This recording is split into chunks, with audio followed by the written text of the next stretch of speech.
Greetings, Saberites. Anonymous here. We are still sequestered indoors in the great United States here, as most of the world right now. Well, maybe not the world. I hope. I know China's starting to come out, and I know South Korea hasn't needed to go in. So most of us, though, here in America, North America, and Europe, have some sort of restrictions placed upon you, so we are stuck indoors as here. So I thought I'd come with a little rambling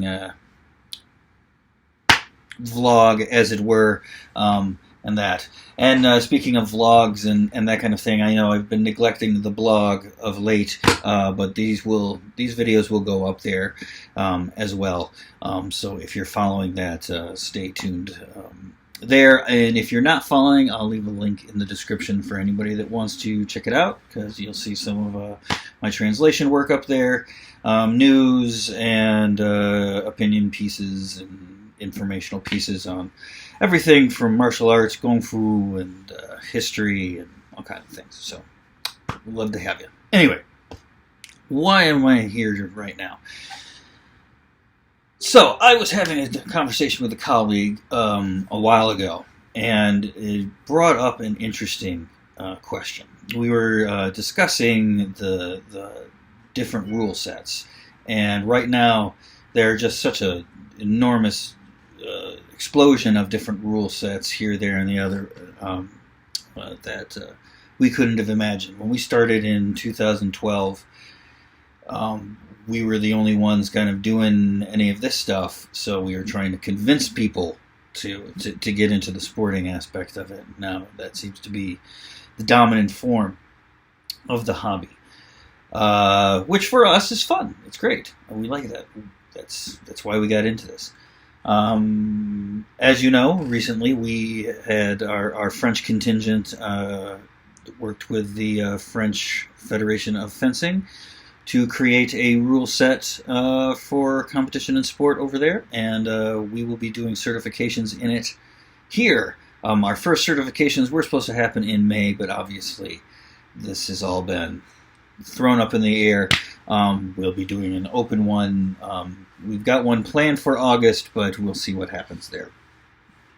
Anyway, I had basically put forth my view is that all rule sets are created equal. What really comes down to it, I mean, they're not all necessarily created equal, as in some may be a little clunkier in certain aspects of it, some are very difficult to arbitrate, those things. But these are not the kind of concerns that we were discussing at the time. And what we were speaking of realism and of using the competition as an analog for actual combat, and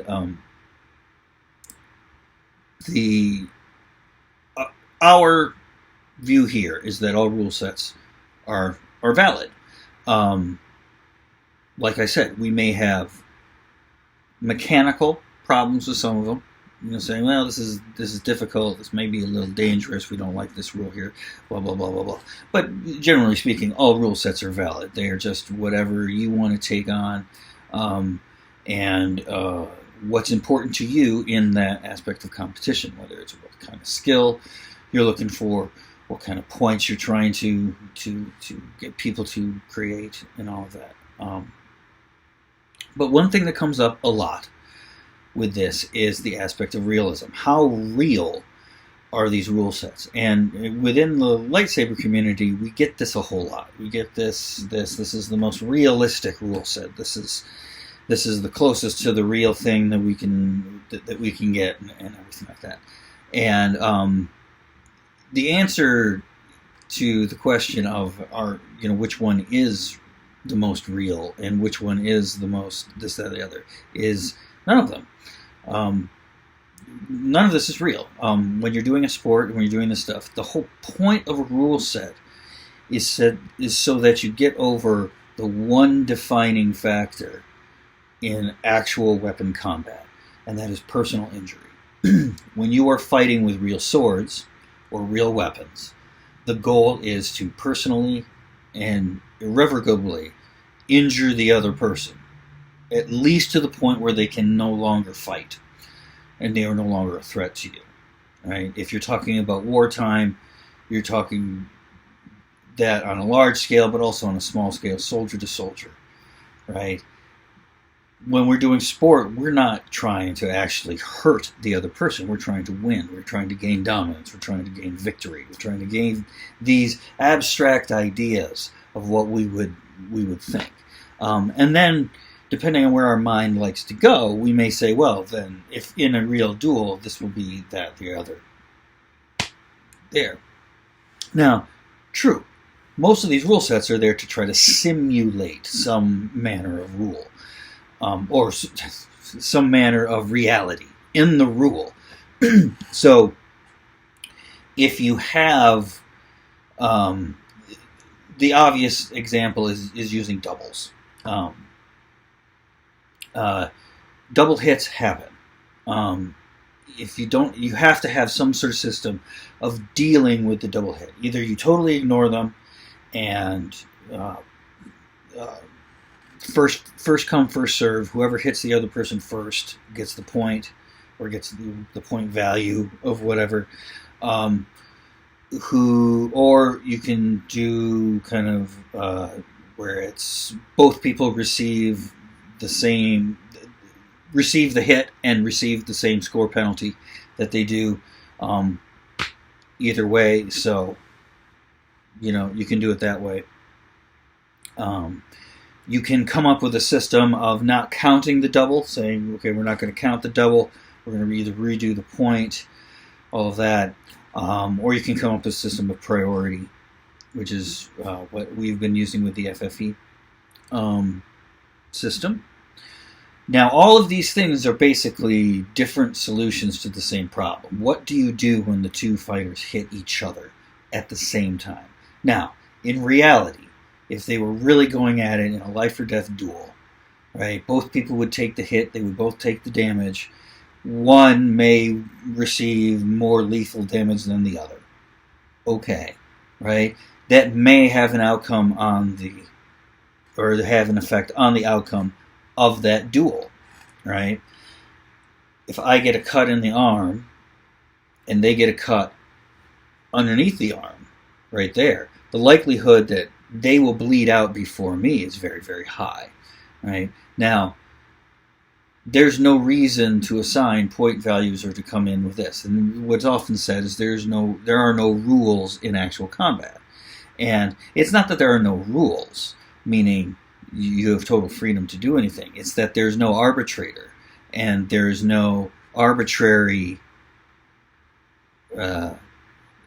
rules that are imposed upon you, right? The rules that are imposed upon you are rules of biology and of injury and of physics. All of these things. Those don't exist in the sporting arena. At least they should not. If we're living in this. But who knows where this coronavirus will go. Maybe we'll get to that point. But as it stands right now, we're not looking to hurt anybody, and we don't want to see people hurt. When we see people hurt in sporting events, our heart goes out to them, right?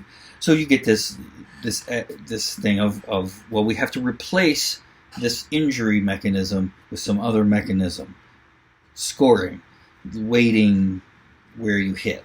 This is worth less than getting hit in the head, that kind of thing. Hit points. All the stuff that you use in a video game, all of these things, they're meant to simulate or to use as an analog injury, which we do not want to have any part of. We wear gear to prevent that. Now,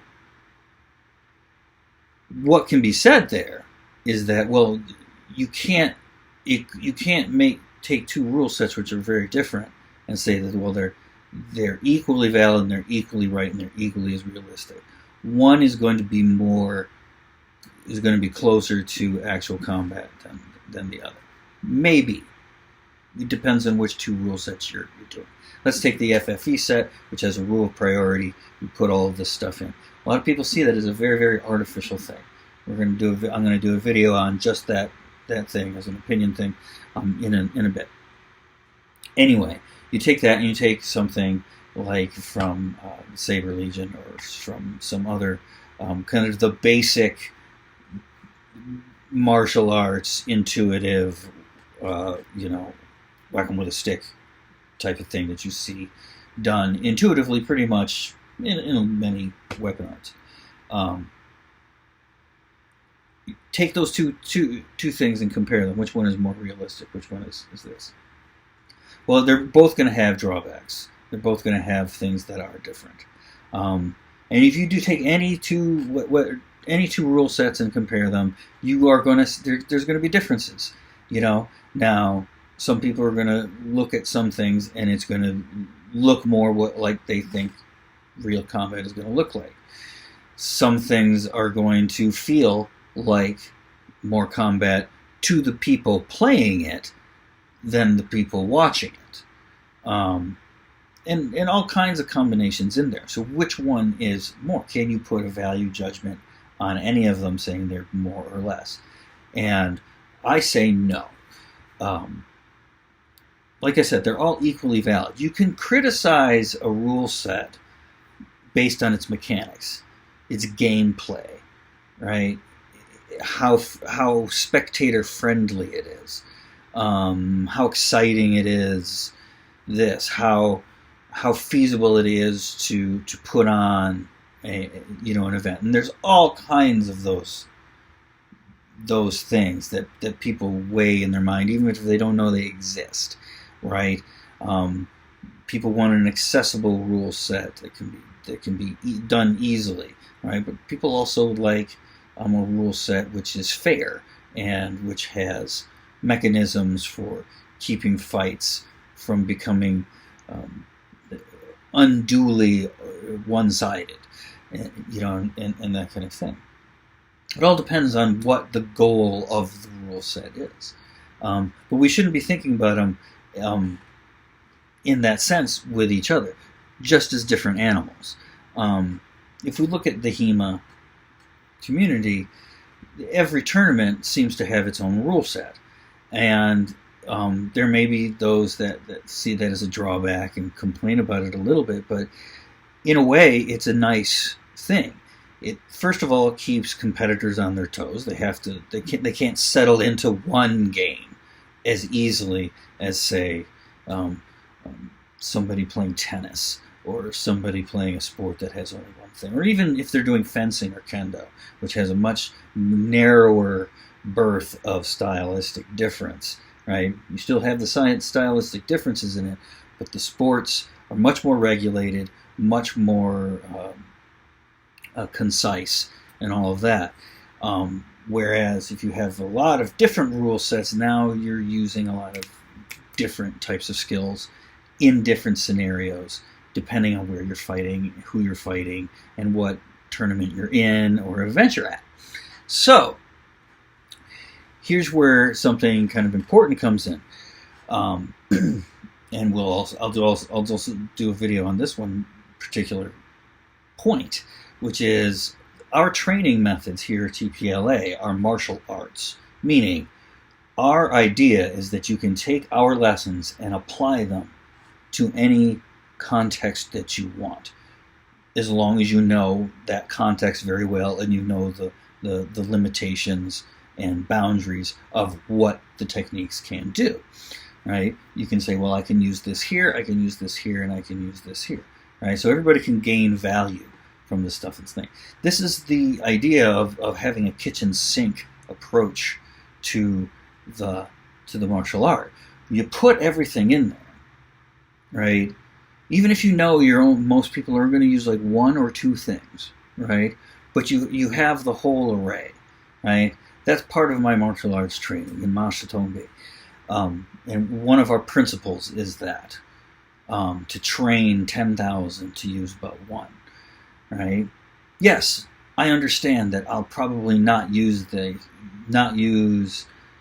skills that I am training in my Dao or Jin forms in real life in a real life and death situation. I understand that, right? So things are different, right? I'm not training like an actual person in the day who depended on that to protect their life or take the life of another. That's not a concern for me, right? So that's not part of my training. Right? That's not part of the gestalt of my experience with the weapon. I'm approaching it as an anachronism, right?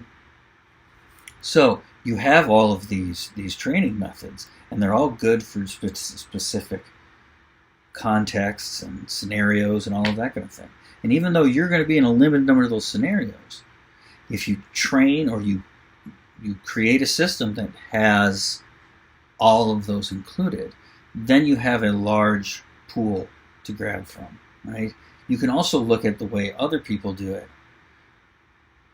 and get ideas on how you can do it, right? So what it really comes down to is, can we look at these different rule sets as being more or less realistic? No. We can, however, look at them as being more or less abstract. And that, I think, is the important thing, right? How abstract is the rule set getting, right? You have fencing, foil, right? This is a very abstract from sword fighting with, say, a side sword, right? It is a sport in and of itself. It has its own skills, its own litany, of all of that. So that's a very abstract type of thing. It uses specific equipment, right? The weapon, that equipment is all designed for that particular activity. And there's a kind of narrow band of where that functions, right?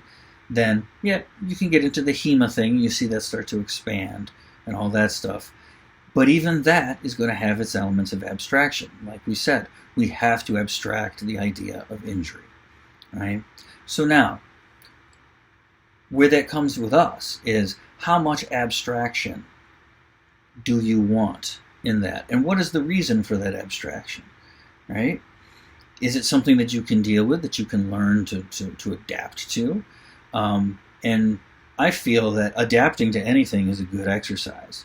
If you can adapt to what is thrown at you, you can survive. You can do that in whatever. We all are right now adapting to a new way of life. A way of life which probably is not going to return back to what we considered normal before this.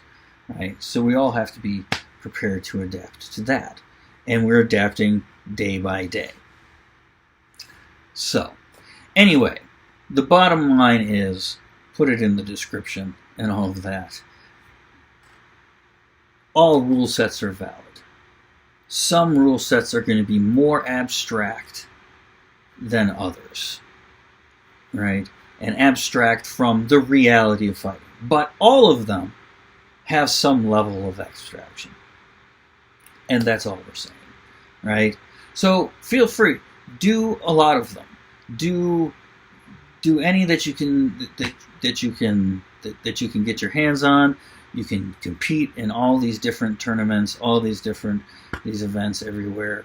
Hopefully, more open tournaments will be out on the market to give people that experience, just to get out there and to compete. Because really, what is the only thing that you're really learning, I think, that's important in any of these sporting events, any of these rule sets, no matter how realistic they say they're trying to get, the only really important thing that we're getting from these, because we're not actually hurting each other, is the act of competition, right?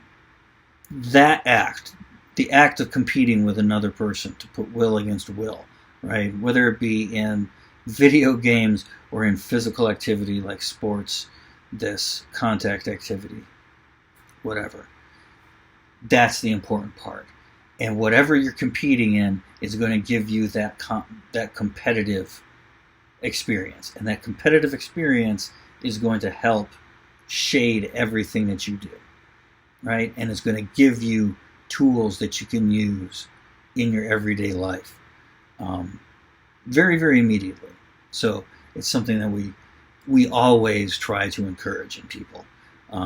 Spar, fight, compete, right? You don't have to win. Winning's not all, right? But getting in there and going up against somebody who's not going to let you win, right? When we train with our partners, we're all trying to help each other learn. Well, sometimes it's good to go up against somebody who does not care that you learn anything, right? They just want to beat you in this particular game. So that experience right there is worth its weight in gold, especially for the practice of any type of martial art, barehanded or weapon, and especially weapon, since with weapons we're not getting the injuries that we would usually see when fighting with weapons. So anyway, all right, a little long-winded there, but we'll try to chop some of those things out and put out videos a little bit later, just as these little bookshelf chats, I guess. But anyway, stay safe, stay healthy, wash those hands, patience, practice, perseverance. Happy sabering.